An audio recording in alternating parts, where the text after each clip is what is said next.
Radio Informativo Huamantla presenta Hablando de todo un poco, con Marco Antonio Calva. Escúchanos en www.huamantla.org, en Twitter, @Huamantla, y en Facebook, Huamantla Impreso, la radio hablada de Huamantla.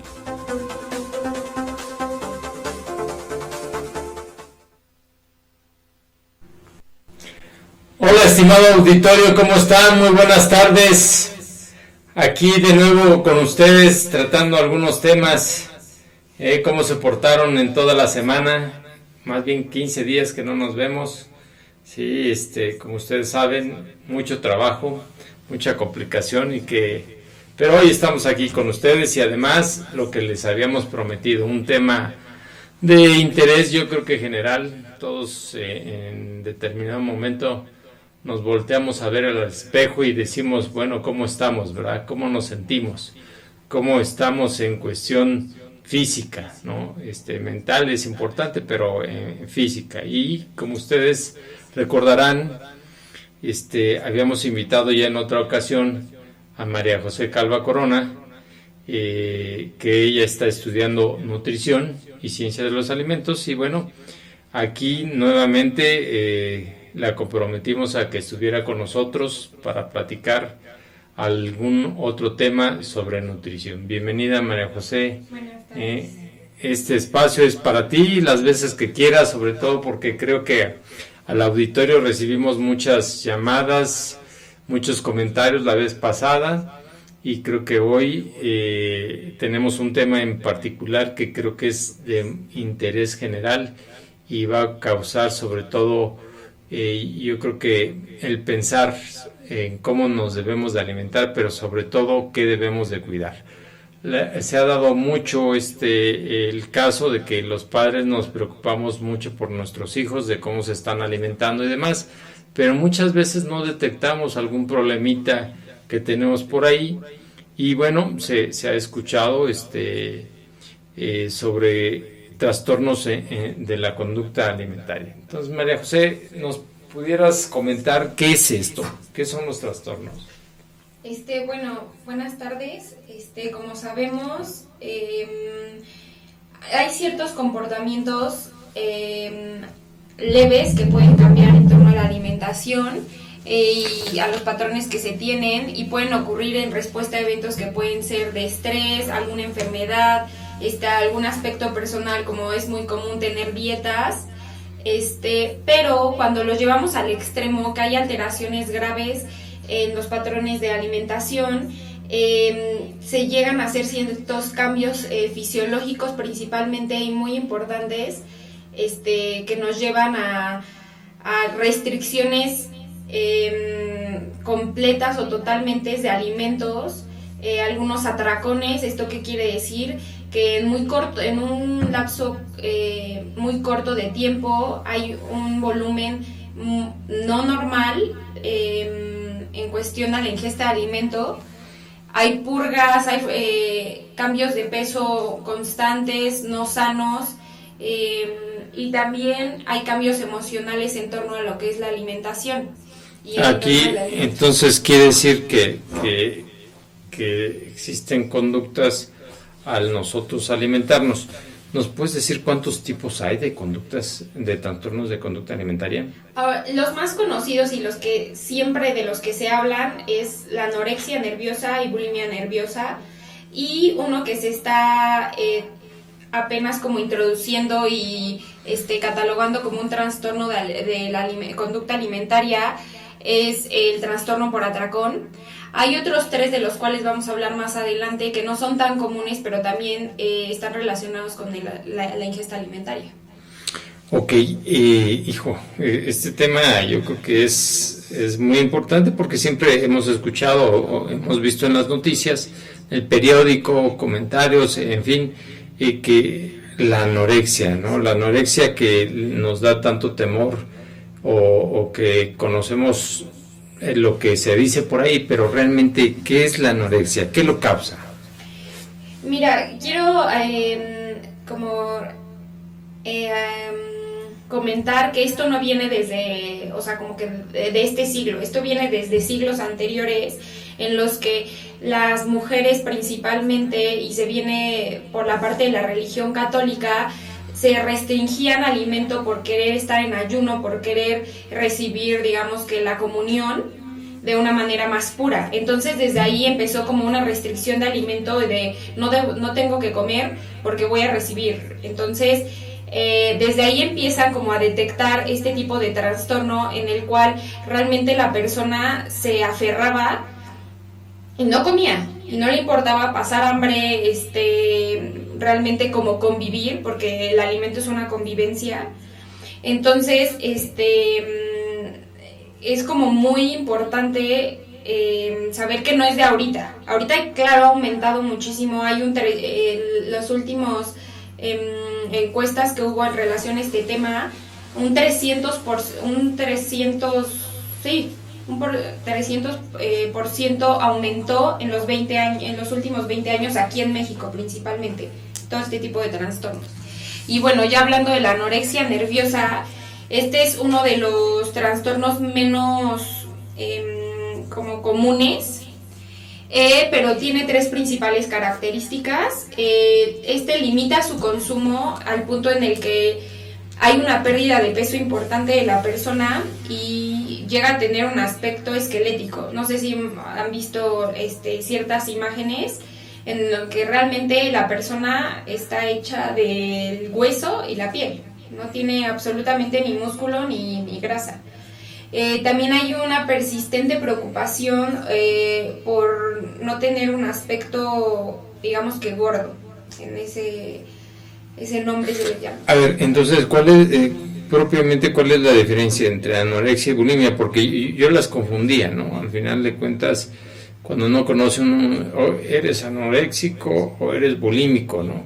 Y para muchas personas el concepto viene siendo lo mismo, es un trastorno de alimento en el que tienes la idea de que te ves gordo y no quieres comer lo suficiente. Entonces hay una diferencia.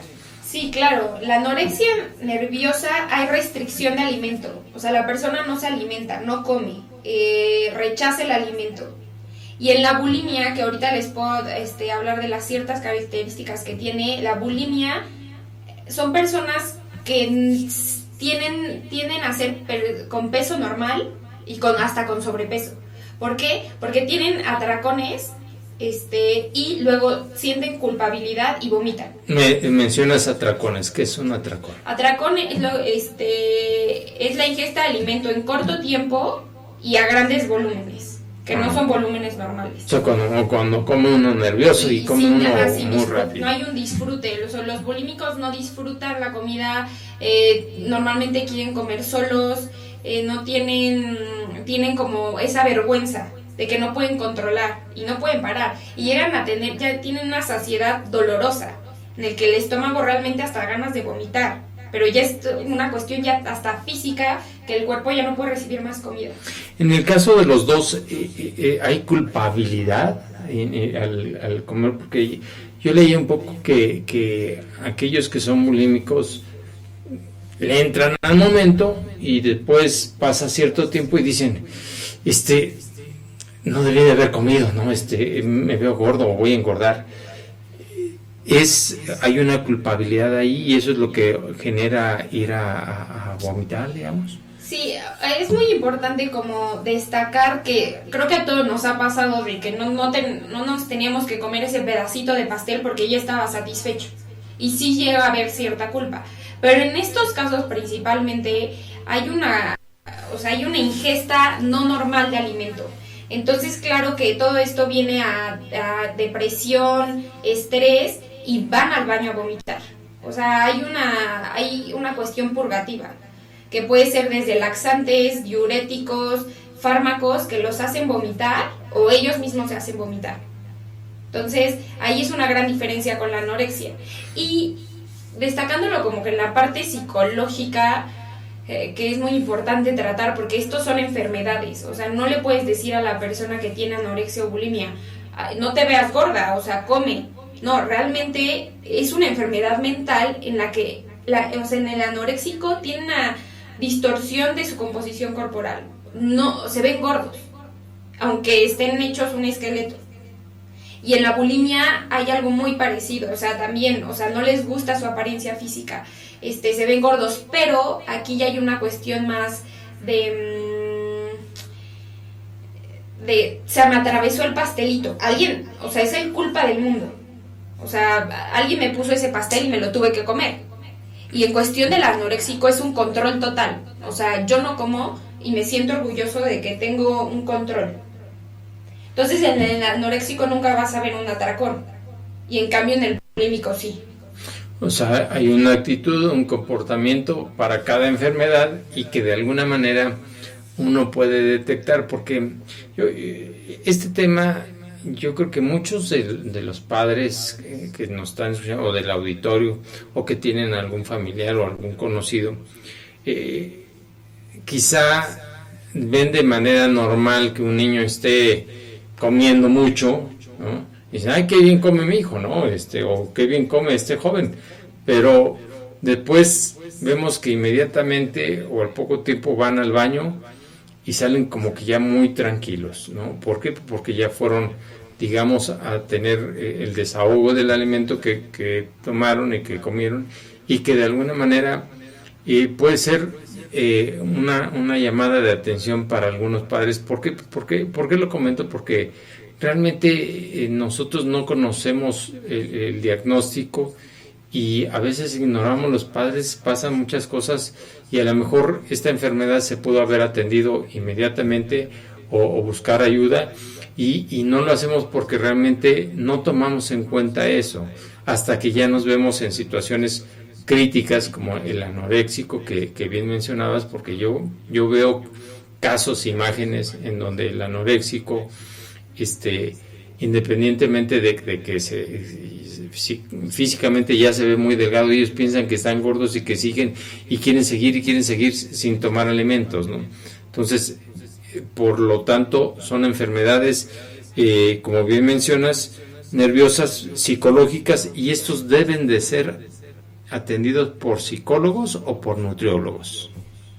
Es muy importante que haya un grupo de trabajo desde el psicólogo, el nutriólogo y hasta el médico en ciertas ocasiones, porque si te llega un paciente, un anoréxico en el que ya está en un estado de moderado a grave, tienes que tener la intervención del doctor, la orientación en cuestión a los nutrimentos, a lo que necesita el paciente, que es la parte del nutriólogo, y el psicólogo, por supuesto, tratar la parte emocional, psicológica, que aquí hay muchísima influencia en la emoción relacionada con el alimento.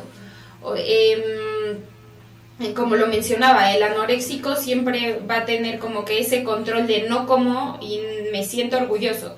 Y en cambio se habla de mucha depresión o estrés de parte del bulímico. Y quiero, mencionar el tercer trastorno, que no lo habíamos como hablado, como que siempre se habla de anorexia y bulimia. Y este tercer trastorno que apenas se aprobó por el DSM-5, que es un manual de diagnóstico y de trastornos mentales, el año pasado ya se cataloga como trastorno, que es el trastorno del atracón, y que es muchísimo más común que la bulimia y la anorexia. Este trastorno de atracón normalmente se presenta en pacientes con peso normal o con sobrepeso, es más común. Aquí nunca va a haber ningún acto purgativo, ningún acto de vómito, solamente es el atracón, y que comen mucho y a gran volumen. Y suele ser mucho por estrés, se relaciona mucho con trastornos de ansiedad que tiene el paciente, y realmente sí hay una culpabilidad y comen solos. Son personas que se aíslan y personas que no disfrutan el alimento, porque es muy importante, el alimento también se hizo como para compartir, para convivir. Si nos damos cuenta, las principales fiestas siempre hay alimento de por medio. Entonces, estas personas que padecen estos trastornos no disfrutan la comida, tienen un problema con la comida principalmente. Ah, caray, pues esto sí nos viene a sorprender, porque realmente yo efectivamente tenía la idea de que que los dos problemas que son muy notorios en la sociedad y que se comentan, ya comentaba yo hace un rato que se dicen, es que solo anorexia y bulimia, ¿no? Ahora me dices que el trastorno del atracón es algo independiente, algo diferente, que ya se cataloga como una conducta, un trastorno de conducta alimentaria, pero, a ver, ¿quiere decir que yo puedo estar teniendo este síntoma o esta conducta o que los padres se pueden estar dando cuenta de que del hijo, ya lo mencionaba hace un rato, de que come mucho o que come muy rápido, y que incluso lo que tú mencionabas es cierto, muchos se esconden para comer, ¿no? Muchos no quieren comer a la hora que come toda la familia, sino de manera independiente, o se malpasan y llegan y le entran con muchas ganas. Esto, tú me decías, es que pueden tener un peso normal o pueden tender a estar gorditos. El que tiene el peso normal aparentemente no está enfermo, no le afecta, o sí también tiene alguna consecuencia futura. No, claro, si esto sigue, digamos que, como yo lo mencionaba, no hay una saciedad, llegan a pasar el nivel de saciedad como saludable, la saciedad en la que ya te sientes satisfecho, de que el estómago ya está inflamado de alguna manera, para decirlo físicamente, que ya estás lleno, llegan a la saciedad dolorosa, a esa saciedad a la que te dan ganas ya de vomitar, o sea, de que ya no te entra ni un bocado más, pero ellos lo hacen inconscientes, o sea, no es un volumen de comida normal, y lo hacen porque no tienen control. O sea, hay una pérdida de control, es una de las características, la pérdida de control al comer y el volumen de comida. Ok, o sea, quiere decir que estas personas tienen este trastorno, y que en muchas ocasiones nosotros no lo captamos a simple vista, pero al final de cuentas, como tú mencionas, tiene una afectación en tu salud, ¿no? No es lógico que yo de repente me ponga el alimento hasta el grado de vomitar, pero a ver, ¿qué afecta en el otro lado, ¿no? Yo te preguntaba solo de los que tienen un peso normal, pero sí los que tienen un sobrepeso. O sea, quiere decir que este trastorno puede ser de manera permanente, y entonces eso es lo que va generando el incremento del peso, el incremento del sobrepeso, y entonces llegamos a los problemas que son muy... ¿Qué genera este problema, este trastorno? ¿En qué viene a dañar a la salud?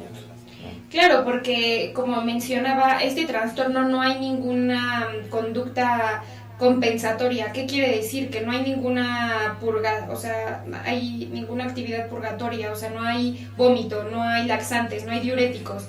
Entonces, claro, la persona va a subir de peso, y es muy común porque todo el mundo dice, este trastorno de atracón es alguien que son personas obesas. Realmente casi no se ven personas obesas, se ve más en personas con sobrepeso, y muy curiosamente se ven personas que tienen diabetes tipo 2, en los que hay esa pérdida de control. Claro, y se ve evidente porque se tiene que controlar la ingesta de hidratos de carbono, o sea, los azúcares. Entonces, esa ansiedad hace que pierdan el control y haya un consumo mayor. Entonces, de igual manera, hay un aumento de peso, emocionalmente no están bien estas personas. Y como mencionabas, todos estos trastornos no son muy evidentes. Normalmente empiezan en la adolescencia o se desarrollan después de los 20 años. Anorexia es el trastorno que es menos común. Las cifras han aumentado, del 19 al 30% de las mujeres universitarias tienen un trastorno, ya sea bulimia, anorexia o trastorno por atracón. En el 2014 las últimas cifras que se tienen son 20,000 casos en los que se presentan de 14 a 17 años. Entonces, esto va Perdón que te interrumpa, ¿por qué se aparece más en este sector o en esta franja de las edades que tú decías? Porque son edades en las que, digamos que el adolescente está pasando del trance en todos aspectos, físico, emocional, psicológico, como de formarse como persona, como adulto. Entonces, claro, hay personas ya susceptibles genéticamente, en donde ya desde su cerebro ya tienen, digamos que esa predisposición. Hay genes que ya vienen marcados y que si se desarrolla el ambiente, tiene un ambiente familiar difícil, relaciones con sus padres difíciles, una infancia complicada, o la mamá tiene algún rollo, algún trastorno, llega a ser como muy susceptible que en la adolescencia principalmente se desarrolle, porque el adolescente ya come solo, la universidad ya prácticamente vive solo, hace sus comidas solo, y hay una tendencia actualmente en la moda en que las mujeres se tienen que ver extremadamente delgadas para ser aceptadas en la sociedad. Entonces hay un boom de muchas cosas, de muchos factores, desde familiar, psicológicas, también físicas, y la mamá es gordita y entonces yo no quiero ser como mi mamá porque mi mamá tiene un problema de obesidad. Entonces todo eso va generando, o también el otro extremo, la mamá tiene una obsesión con la comida light. Si la niña desde los 6 años empieza a notar que la mamá tiene como que esa obsesión, esa ansia por cuidarse, la hija va a desarrollar ese trastorno 100%. Aquí dijiste algo muy importante, fíjate. La mayoría de los padres buscamos que nuestros hijos estén bien y se vean bien, por supuesto, y estén sanos. Cuando tú mencionas que los padres o la madre puede estar diciendo, ay, estoy gordita, porque eso es muy común. En todas las familias hay un gordito, hay un bonachón, hay el que y hay otro delgado, el que se cuida, el otro que no. En fin, dependiendo del número de familia o de hijos que se tengan. Pero a veces participas de todo, pero es común en la sociedad voltear a ver al que está gordito, ¿no? Y más, sobre todo porque los lugares que tenemos en problemas de obesidad, ¿no? Siempre estamos platicándolo o estamos comentando, si tú te sientas en cualquier mesa, empiezan a decir, oye, pues mira, yo ya estoy en la dieta de la luna, en la dieta de las grasas, en la dieta de muchas cosas, ¿no? Pero el punto es, ¿qué tan importante es para los padres hacerle caso en esta etapa a las niñas, las jovencitas o a los jóvenes, hacerles tapo y decirle, sí, te quieres ver más delgada, sí, ponte a dieta, ¿no? Cuando están en crecimiento, cuando están en desarrollo, cuando están en la pubertad, en donde ellos necesitan de una buena alimentación, porque pues se dan casos, ¿no? Y yo creo que tú sabrás mejor, nos podrás explicar en qué les afecta el no tener una buena alimentación en esa etapa. ¿Qué consecuencias o qué podemos notar, digamos, que se muestra en esos momentos? Sí, como lo mencionabas, o sea, el principal factor que para desarrollar un trastorno es el inicio de una dieta.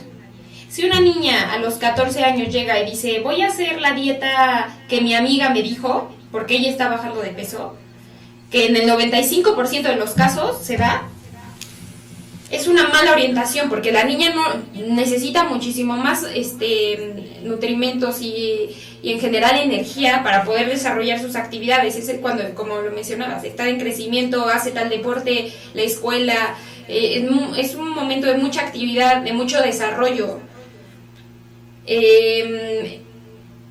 Digamos que puede haber en factores físicos o clínicos, se puede presentar anemia, que es la deficiencia de hierro, pero ya es una deficiencia realmente importante.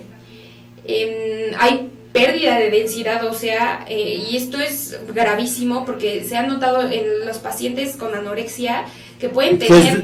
Pérdida de densidad ósea, para nuestro auditorio, digamos. Digamos que el hueso pierde calidad, pierde nutrientes, es mucho más frágil y se puede romper en cualquier momento. Entonces, son personas que a los 20, 21 años pueden tener osteoporosis. Con una fractura, decir, tu hueso tiene nada de calcio, nada de minerales para poderse mantener. Es más que nada eso. Hay hipotensión, ¿qué quiere decir? Que presión arterial baja, frecuencia cardíaca muy baja. Son personas que no tienen energía. Y claro, es muy común en esta edad de que dicen, voy a dormir 3 horas, porque están en crecimiento, el gasto energético, pero hay que estar muy alertas porque no es muy evidente que no tenga ganas de estudiar, que bajen sus calificaciones si era un alumno promedio, que duerma mucho, evite comer en familia.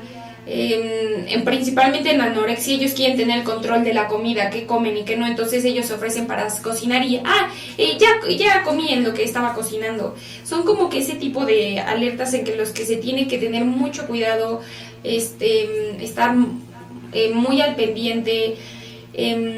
También ya no se considera como criterio de diagnóstico, pero la menorrea, que es la ausencia de la menstruación, que en el caso de las niñas se catalogaba como un criterio anteriormente, ahora no tanto, porque ahora resulta que cada vez son más jóvenes las niñas que llegan a presentar anorexia.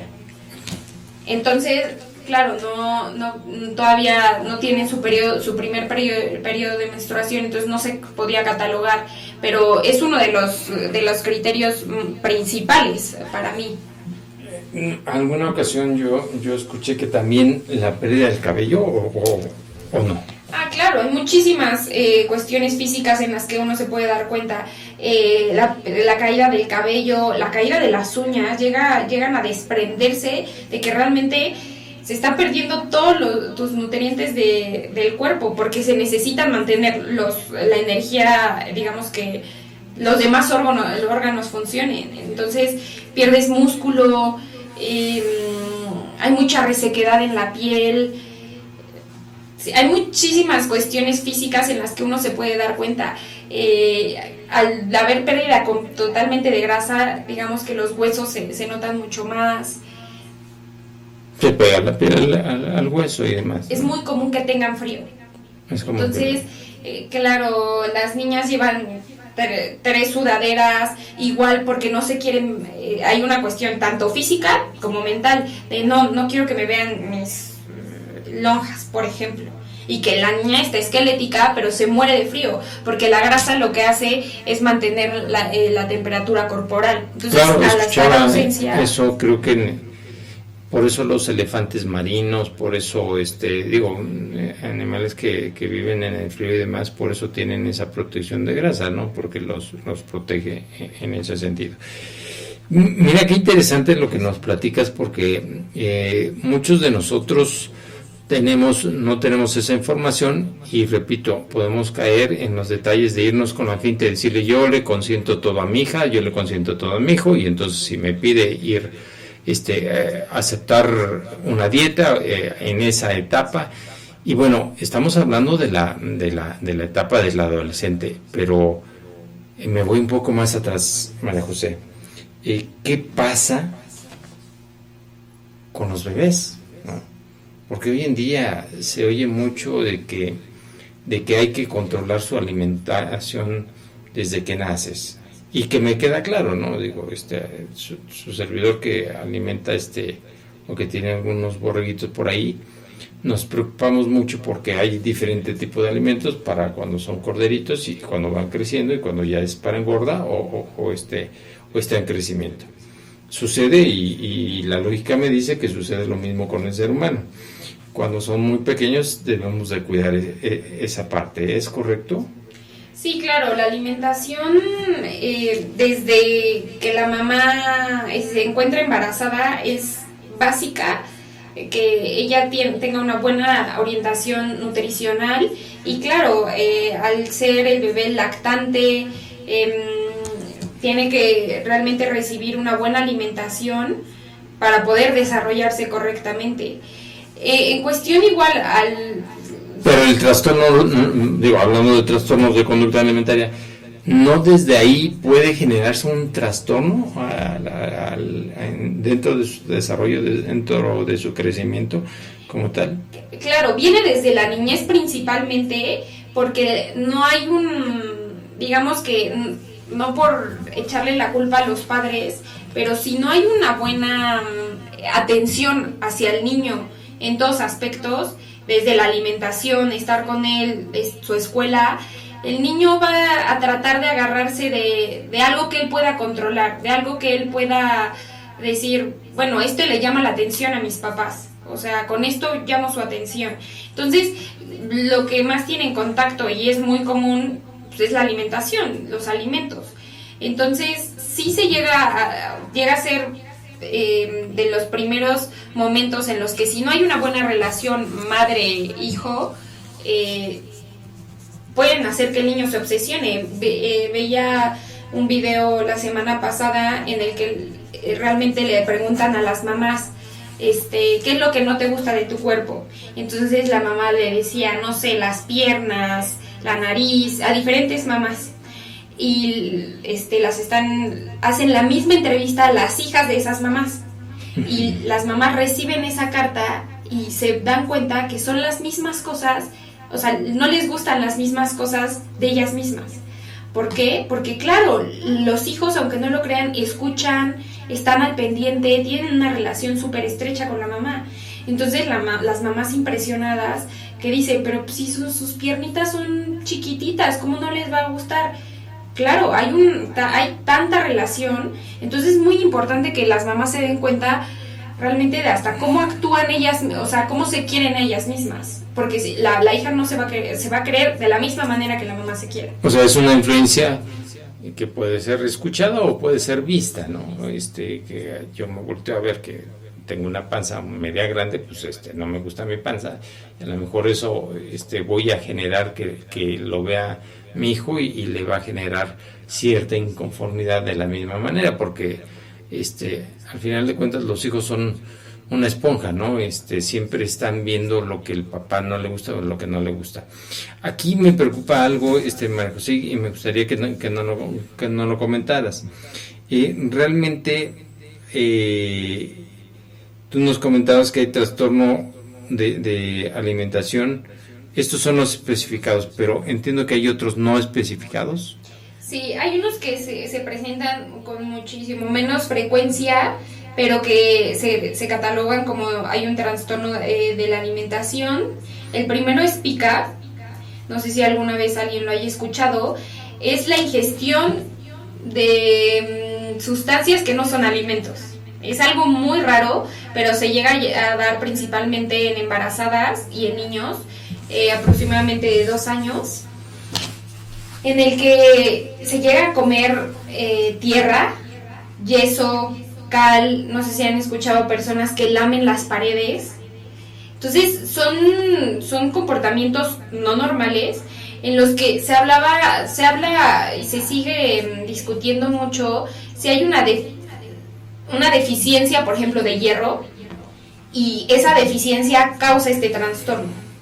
Pero también hay muchos estudios en los que comprueban que, aunque digamos que ese trastorno da parte a la deficiencia, o sea, que no hay relación. Entonces se habla, por ejemplo, de algún paciente que tiene deficiencia de hierro y tiene parofagia, que es una ingestión de hielo, o sea, todo el tiempo quieren estar comiendo hielo. Entonces se relaciona, por ejemplo, con una deficiencia de hierro. ¿Parofagia?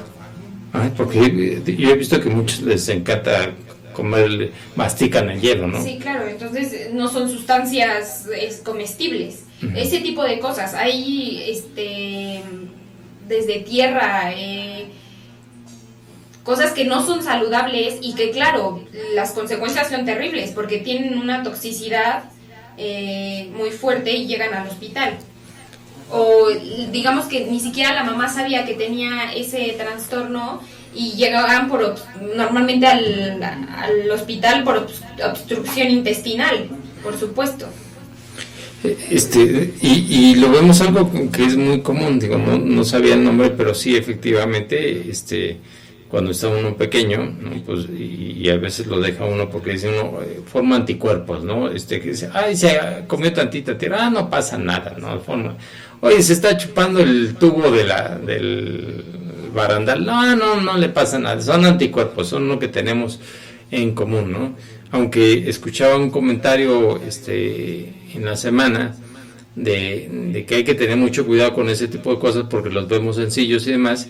En Estados Unidos, que son primer mundo, resulta que hay un niño que corriendo o estaba jugando en la escuela, se raspó el codo, y entonces agarraron, le pusieron, llegó el profesor y dijo, te raspaste, se puso 2 curitas, y bueno, no hago el cuento largo, terminó muriendo el joven porque le dio una infección que es muy fuerte, ¿no?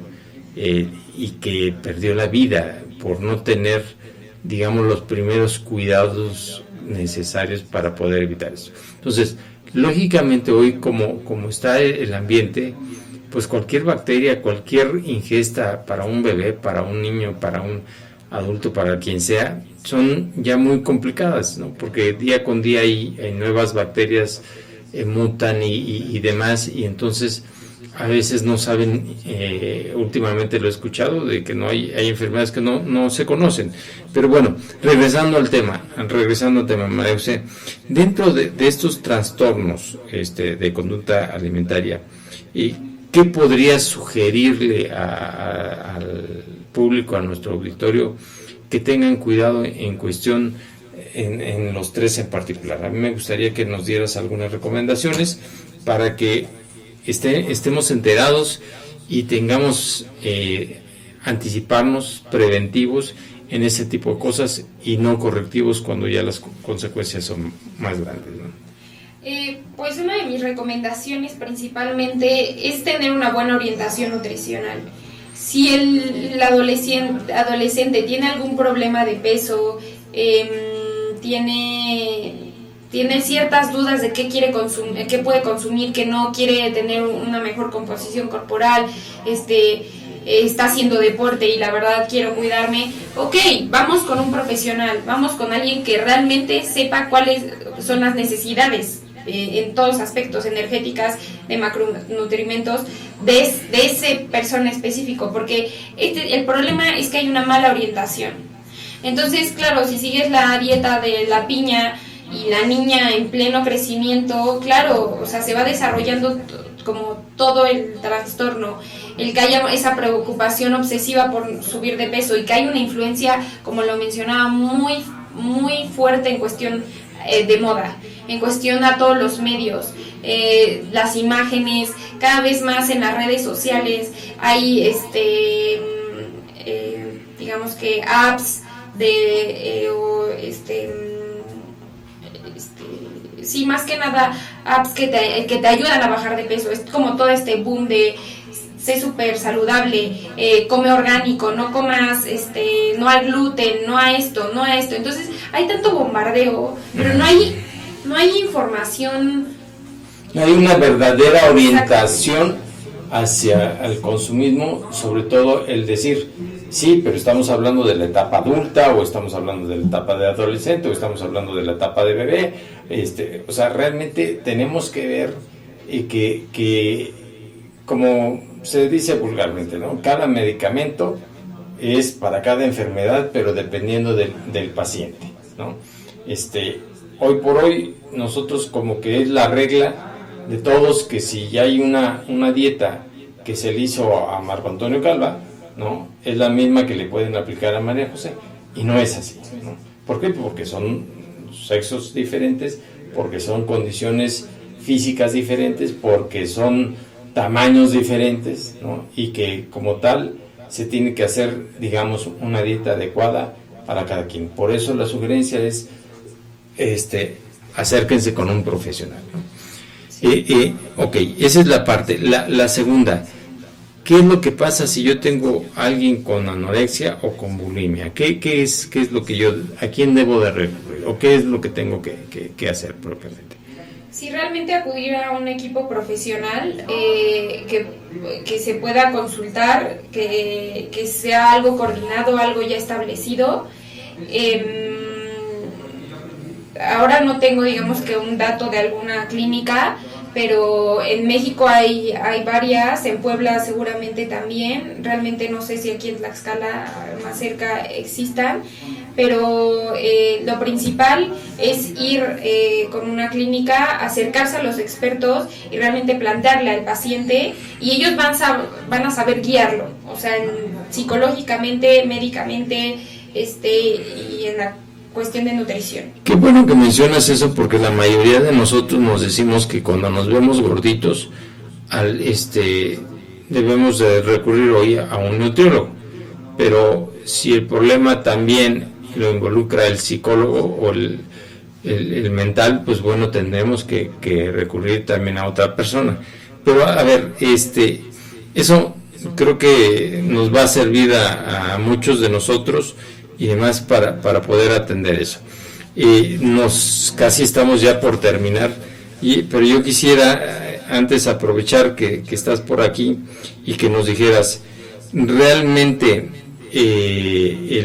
me sorprendió el último trastorno que nos mencionabas del atracón, esa conducta de atracón que muchas veces no le damos tanta importancia porque pues decimos simplemente se ve gordito, ¿no? Pero de ahí genera algunas enfermedades. Como cuáles, me gustaría que las volvieras a mencionar, la ocasión anterior no lo dijiste, pero creo que para fortalecer el punto nos gustaría que nos comentaras esa parte, ¿no? Claro, una persona que tiene sobrepeso u obesidad tiende a tener diabetes tipo 2, hipertensión, enfermedades cardiovasculares en general, digamos que todas estas afecciones, digamos, una cintura que va arriba del promedio, todo esto nos va a llevar a consecuencias, si no se tratan, graves, que van a afectar la mortalidad de la persona o también su desarrollo de alguna manera, o poder tener una alimentación pues adecuada o equilibrada. Como sabemos, en la diabetes pues se restringen completamente ya los azúcares de alguna manera. Bueno, no se restringen totalmente, pero hay un mayor cuidado.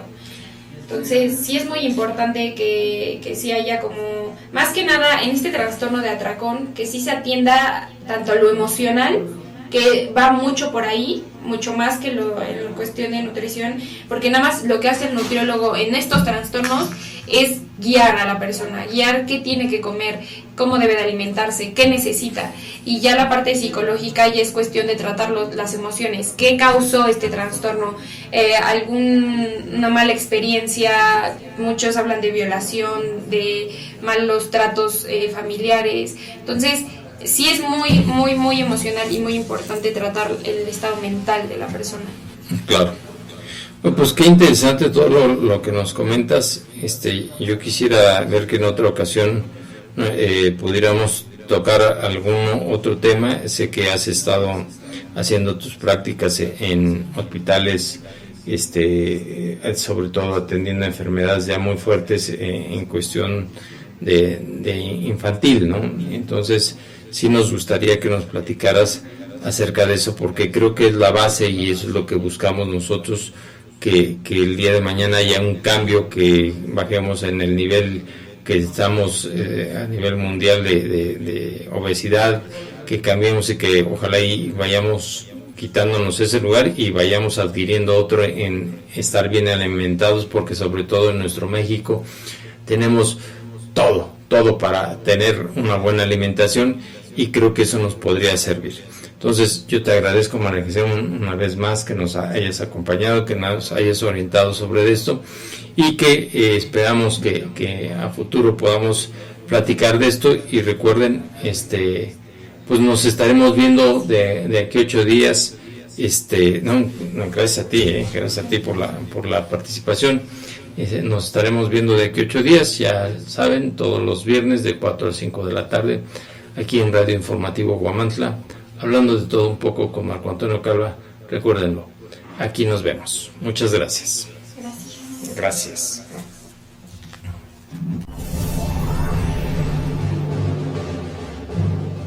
Radio Informativo Huamantla presenta Hablando de todo un poco, con Marco Antonio Calva. Escúchanos en www.huamantla.org, en Twitter, @Huamantla, y en Facebook, Huamantla Impreso, la radio hablada de Huamantla.